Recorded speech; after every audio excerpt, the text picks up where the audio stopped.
Bug, bug, bug, bug, bug, bug, bug, bug, bug, bug, bug, bug, bug, bug, bug, bug, bug.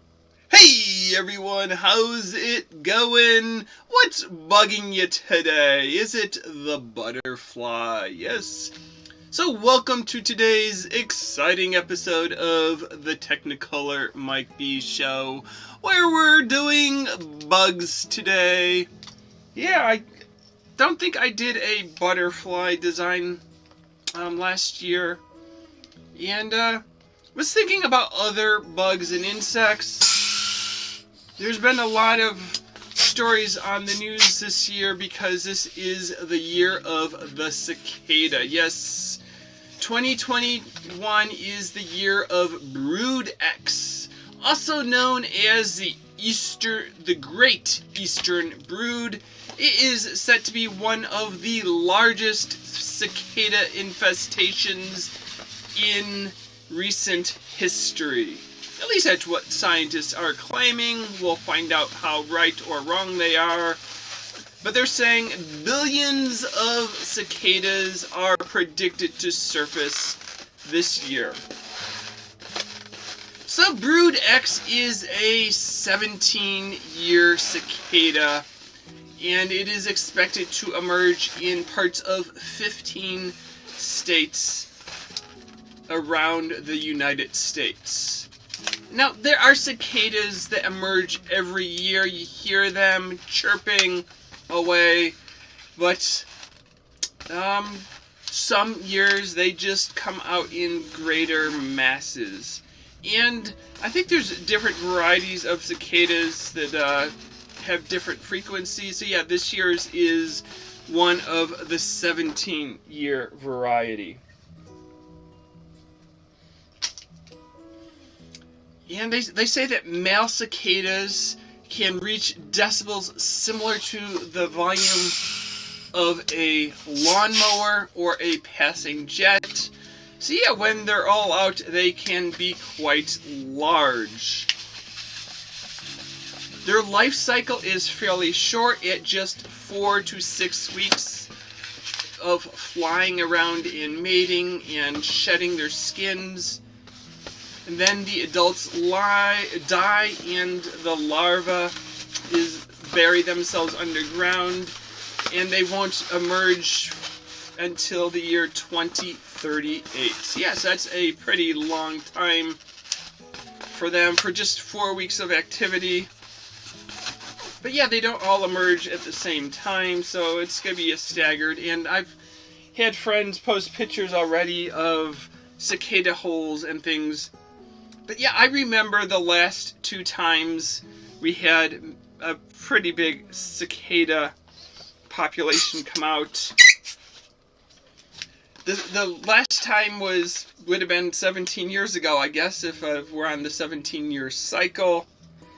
And the community that I live in is fairly new development. My house was built in '97. Other parts of the community kept on being developed through the early 2000s.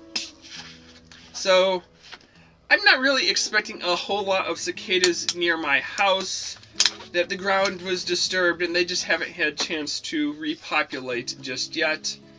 But I remember last time at work walking around campus, and they were everywhere. The cicadas shed their skin, their exoskeleton, and leave it behind as they grow. So yeah, you see the shell casings, the places where the cicadas have been. And the time before that, I would have been a teenager, and I remember one of my friends, in his backyard, they had a wooden fence with slats on it. It was more a rustic fence than the modern fence with smooth boards.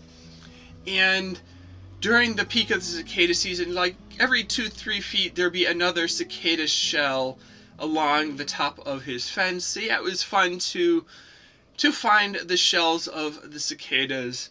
I don't remember really doing too much with it. I know I saw a story today that was saying that you can eat a cicada that they are essentially similar to like shrimp or whatever, as far as their bodies are concerned and sort of what they're composed of. And they said that don't worry, they are gluten-free, that cicadas don't eat wheat. So if you have a gluten issue, you can safely eat a cicada if that so pleases you. I sort of think that just because they might be edible, I don't know what kind of germs they've picked up underground and pesticides from fertilizers and weed killers and things, so I'm probably not going to be eating any cicada I just see lying around. But yeah, this is the year of the cicada. And sort of thinking back, we did our butterfly balloon. I guess I shouldn't have gone with black for the body because black's just a void color. But I remember as a kid, I liked bugs and insects, and I think I was in the 3rd grade, and we had seen a bunch of caterpillars on a tree. And I don't remember really the sequence of events, but yeah, I remember one of my friends and I climbing around on trees and seeing all the caterpillars there. And I remember I caught one of the caterpillars and put it in an old jar, and I wanted to bring it to school, so I don't know what I was going to do with it, if I was just going to show my friend or what. But that afternoon I checked my backpack where I had the caterpillar, and it had started to build its cocoon in that jar. So yeah, we took it out and so showed it around the class of, hey, that was a caterpillar this morning. It's now starting to form its cocoon. I was really hoping it would be something cool like a monarch butterfly, but no, it was just a moth. And I was trying to sort of look at pictures of moths, and I've narrowed it down to one of 2 varieties of insects that it might have been that I remember seeing as a kid, and I just don't remember which one. The first one was a tent caterpillar, which are fuzzy furry creatures. Yeah, but they I guess do damage to trees because they create a big nest. And the other one was the brown hooded owlet moth. Yeah, I could decide. They look totally different, but yeah, 30 plus 40 years ago, whatever, how long that was, I just don't remember what caterpillar I had captured back in the 3rd grade. And the other fun insect activity I remember is catching lightning bugs. Now, I am from the Midwest, and there we call them lightning bugs. Other parts of the country call them fireflies. And according to one website, the glowing insects are known as fireflies in the West or in New England, and the rest of the Midwest and Southeast call them lightning bugs. So depending on where you're from, you might have a different name for them. And it seems that fireflies or lightning bugs are neither flies nor bugs, they are beetles. Yes, I'm sure it makes a big difference to them. But they have the fun thing with the fireflies, the lightning bugs, is you'd be outside at 8 o'clock, the sun's setting, it's getting dark, and all over the lawn you'd see these bugs blinking their lights above as they fly around a few feet off the ground. And the fireflies, I guess, are unique because their bioluminescence, which is what allows them to light up, isn't on all the time. They aren't just totally on, but it requires oxygen to perform that chemical reaction, so they can control the release of oxygen into the sacs where that glow, and so they could glow on and off. And apparently each variety of lightning bug or firefly has its own sort of pattern of how they pulse, and that's how they attract their mates. And I looked them up. In the United States, there are more than 130 different species of fireflies. So if you lived in Georgia or New England, the fireflies you caught as a kid might be different from the variety that I caught in Illinois and someone else caught in Colorado, or whatever states have lightning bugs and fireflies. I don't know if all states have them.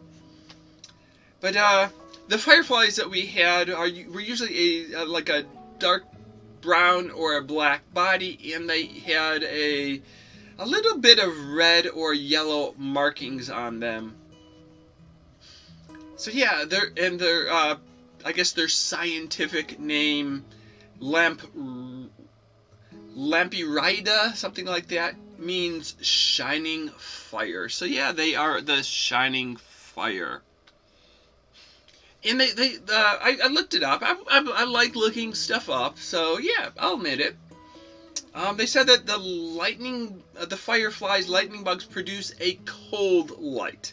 Yeah, I'm like, what does it mean it's a cold light? Well, apparently a cold light produces no heat as a byproduct. It says that a light bulb turns the electricity into light. 90% of the light bulb is heat, 10% is light. With lightning bugs, almost 100% of the chemical reaction creates light, so they aren't getting warm in the process. So yeah, I thought that was pretty cool. And they said that the light range is almost entirely in the visible spectrum. They don't really have anything in the ultraviolet or infrared side of light. And that I guess each species has its own sort of signals of how they light up, and that's how they attract their mates. They're flying around and see, hey, you're blinking in my pattern, I like you, I'm going to come find you. So yeah, oh, and we even got a few jokes for today. Why didn't the butterfly go to the dance? Nope, he stayed home. He didn't go to that dance because it was just a mothball. And who is the king of the insect? Well, I think Technicolor Mike B is the king of the insect, but they say it is the monarch butterfly. So until next time, see you later, alligator. After a while, crocodile. Thanks for watching.